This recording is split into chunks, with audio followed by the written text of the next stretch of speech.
Hello students, welcome to Smart World, a school of complete education. So today we are going with chapter 5, the story of Sindbad the sailor. The story of Sindbad and his 7 fantastic voyages appears in the huge collection of stories, the book of 1001 Nights or the Arabian Nights.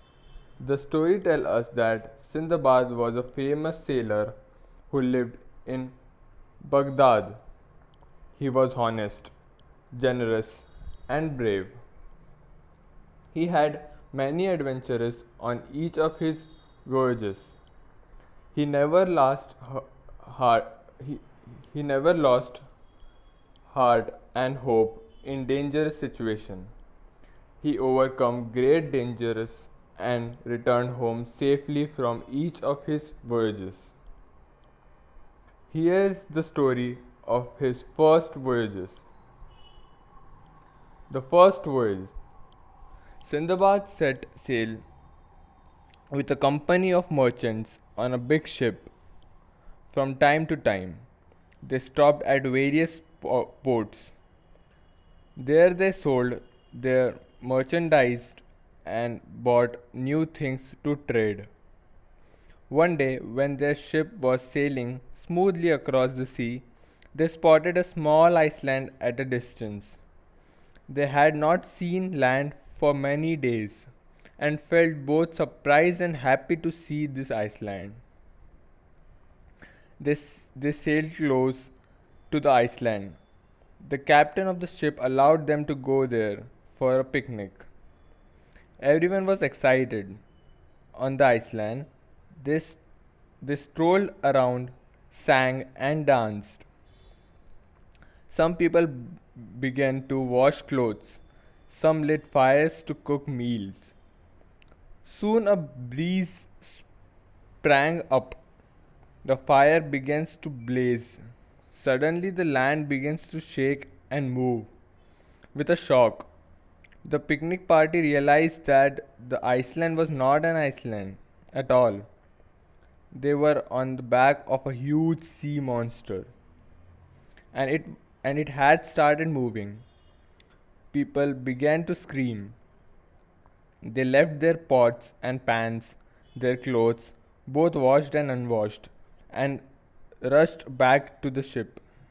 The captain ordered his men to set sail immediately in order to move away from the monster. The sea monster plunged deep into the sea. Many of people managed to climb aboard the ship, but many sank into the sea with the so-called Iceland. Sindbad alone did not drown in the sea, but he could not reach the ship. He saw it sail far, far away. He was now at the mercy of waves, began tossed her and here and there. He clung to a piece of wood and somehow managed to keep afloat. He spent the night along at sea. When the next day dawned, Sindbad was happy to see that he had floated near an island, a real big island.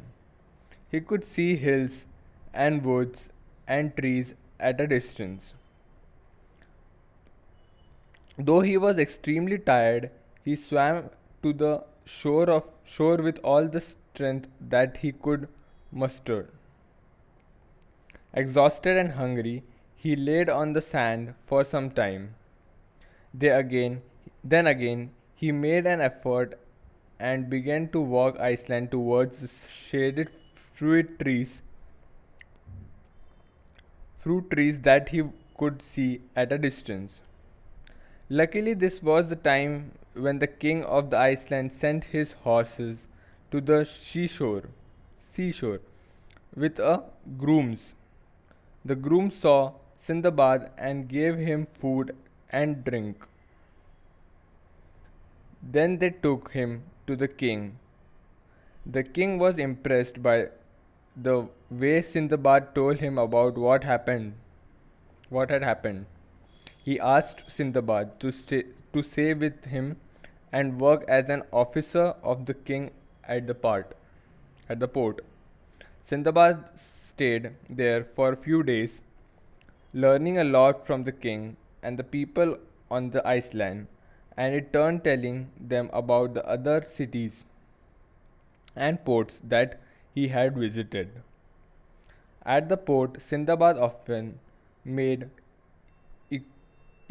inquires about any ships coming from or going to Baghdad, but no such ships ever came to that port.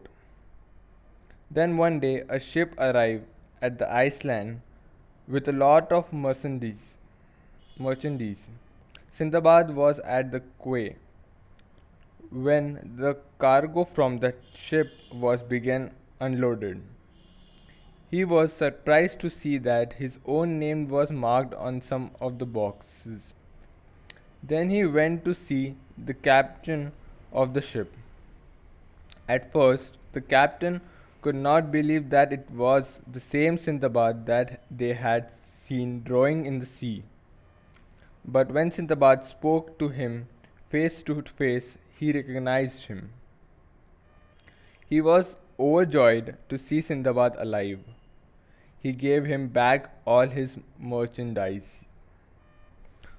From the goods that he thus got back, Sindbad presented the most valuable items to the king of the island, saying, "Please accept this, your majesty. You have been very kind and very generous to me."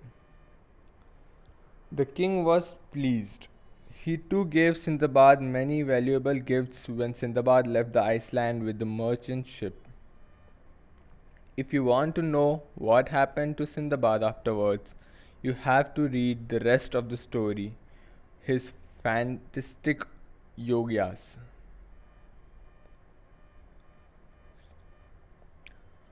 Okay, so here is the end of the story, and there are some words and with their meaning. First is merchandise, goods or things for sale. Second is trade, give in return for something, sell. Strolled, walked here and there without hurrying. Sprang up, developed or began to blow suddenly. Next is blaze, burn strongly. Next is afloat, floating. Next is all the strength that he could muster. All the strength that he could use at that time. Iceland, inland, towards an area of land away from the seashore. Grooms, persons who take care of horses. Quay, a platform in a port or harbor where boats come to load and unload their luggage. And last is cargo, load of goods or things carried in a ship or an airplane. So here is the exercise which is called things to do. First is write at least one or two lines about the following, which with the help of the story. First, Sindbad, second, the sea monster, and third, the king of the Iceland. Second exercise. Imagine what the people there might have said on the following occasions. Write it down. You may write it in one or two lines, or you may write a long speech if you like. So here are some points. A. People on the ship saw a small island at a distance. B. The island began to shake and move. C. Some people managed to climb aboard the ship. D. The groom saw Sindbad on the shore. E. The captain of the ship recognized Sindbad. F. Sindbad said goodbye to the king. So here is the third exercise. Use the letter in the following words to make new and meaningful words, at least 5 each. First, merchandise. Second, immediately. Third, exhausted. Fourth, valuable. Fifth, generous. So here is one example given. Iceland is in land and sand lid. From the lesson, okay, fourth exercise. From the lesson, find and list all the words that begin with first the letters S and second the letter I. Try to frame as many meaningful sentences as possible using only the word listed under A. Now try to frame a meaningful sentences using only the word listed under B. It is possible to frame a sentence. Is it possible to frame a sentence? Fifth exercise.